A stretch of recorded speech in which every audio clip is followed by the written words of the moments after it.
Okay, it's I got these forms a lot further along than I thought before I made this video, but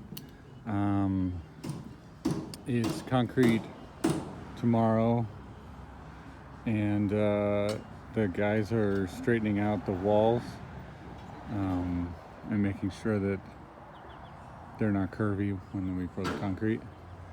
And we have a 4-foot concrete cantilever, a 6-inch wide beam with 2 pieces of number 5 reinforcing steel. Did I say 4 pieces? And they're spaced out with a C shape bent onto them, which was a little tricky because it's only 6 inches wide. And yeah, so these pieces of 2x8 and these hooks at the top help straighten the wall. And then the guys are installing these adjustable braces like that one on the inside. And then moving the wall around on the bottom and then driving these little wedges against the concrete, and that holds them, these little wedges. They drive these wedges in here and then they gouge into the concrete, and that keeps the bottom of the wall from skittering around, they say. We'll see. So it's getting a little better. So yeah, we'll go.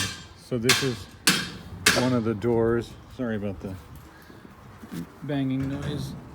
And we're gonna vibrate the concrete. We're gonna dump it in here and then vibrate it so that it comes in here. And I'm gonna be looking for it to come out in the center here. And if it doesn't, we'll cut a hole in here with a hole saw and put the vibrator down like this and send it over and vibrate the concrete until it's gushing up out of that hole, and that'll be good. This is the same thing, another hole so we can get down there. Let's go upstairs here.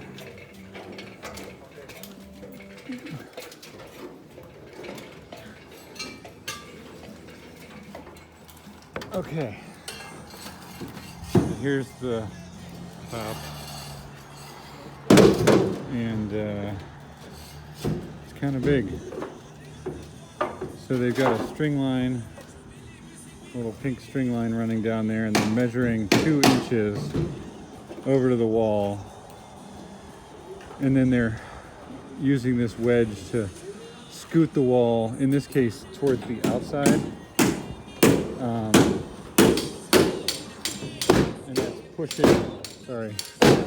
That's pushing these counterforts out, and that'll get this eventually straight.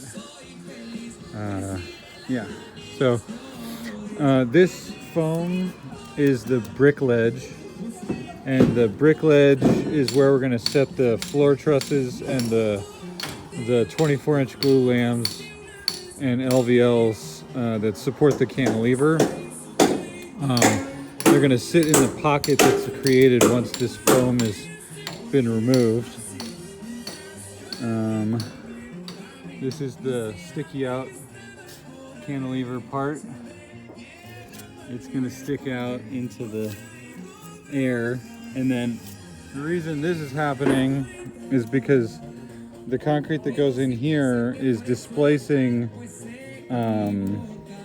It's going to move my floor framing out to this location, and the wall that comes down from the roof is going to land here, carrying the roof load down, and it's going to not have any substantial framing underneath of it. My LVLs are going to have to be out here.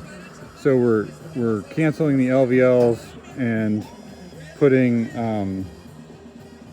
this beam in so that when the roof load comes down on those wall studs, it lands on this concrete beam and gets transferred in. These bars here are 15 feet long, so they're, if this is approximately a foot, that's 4 feet, so they're about 10 feet in bed. the top ones will be in tension, of course, because the beam will be trying to break off like that. So it's these two that are going to be doing the heavy lifting. So they'll be in tension, holding up that wall. So this is the door header here. It's 2 sets. There's 2 down there that are 3 inches above the door. And you can see the concrete chamfer I got on there. 2 sets down there and then 2 sets up here. And they create, with these C's that hold them together, they create the door header. And then this is the column.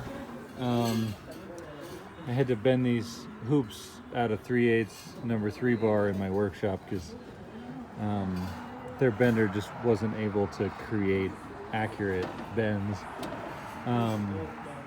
But this is the column. This column in between the doors is going to carry 8 3/4 by 24 inch glue lam that runs out and hangs out here in space, and that's our cantilever on this side of the building. And we have the same thing on this side over here. All the framing and trusses are going to shoot off the side of the building and hang out. I'll be able to make another video about that later. So yeah, this is the other header here. Let's go around to the other side. Fall down. Don't fall down.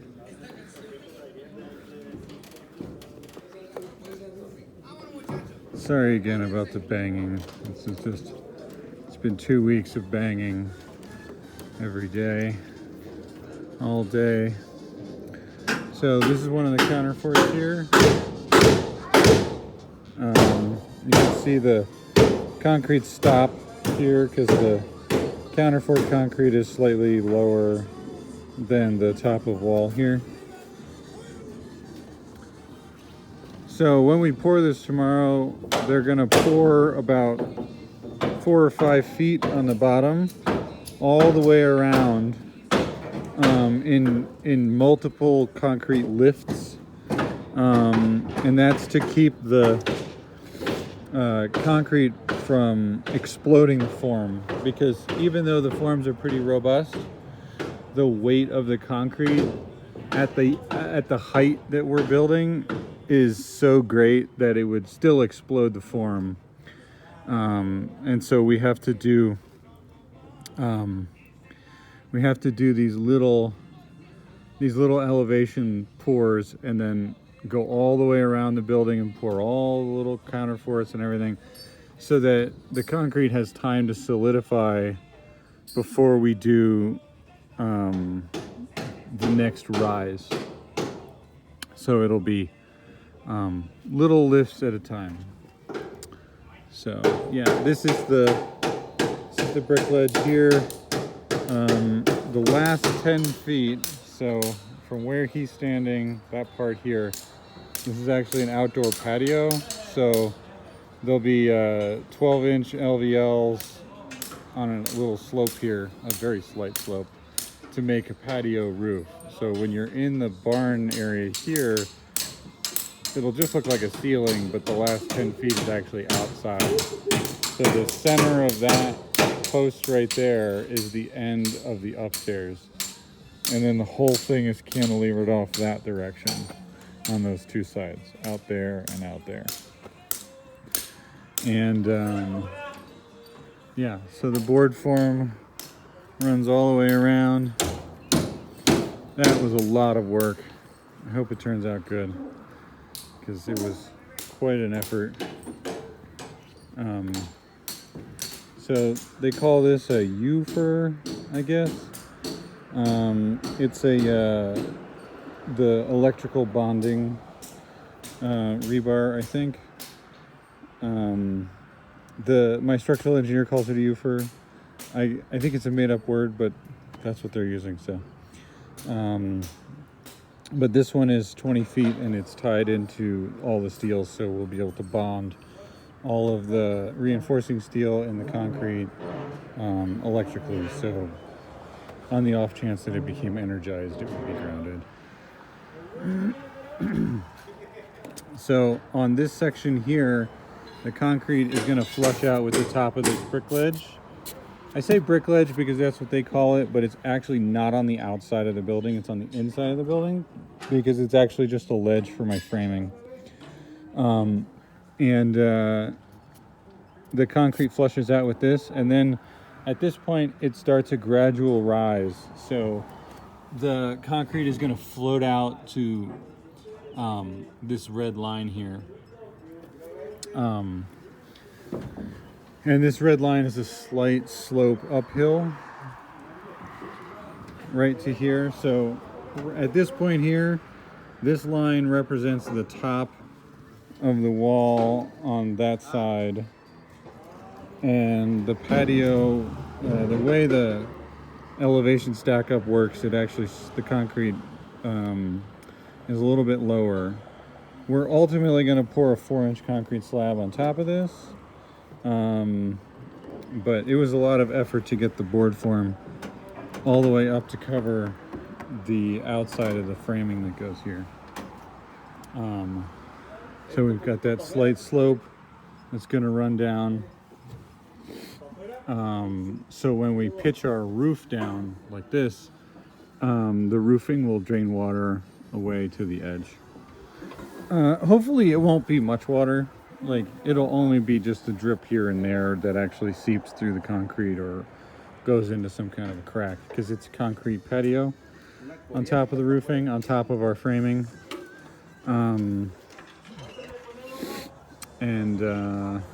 Yeah, so this is the barn pour, and wish me luck.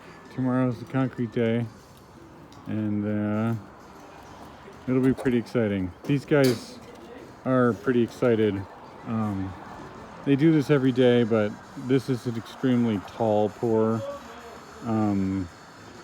They're not really used to doing pours that are this tall. Most pours are like 3 or 5 feet for a crawl space, or 10 feet for a basement, but not like 16 feet. So it's gonna be pretty fun tomorrow. Anyway, thanks for looking.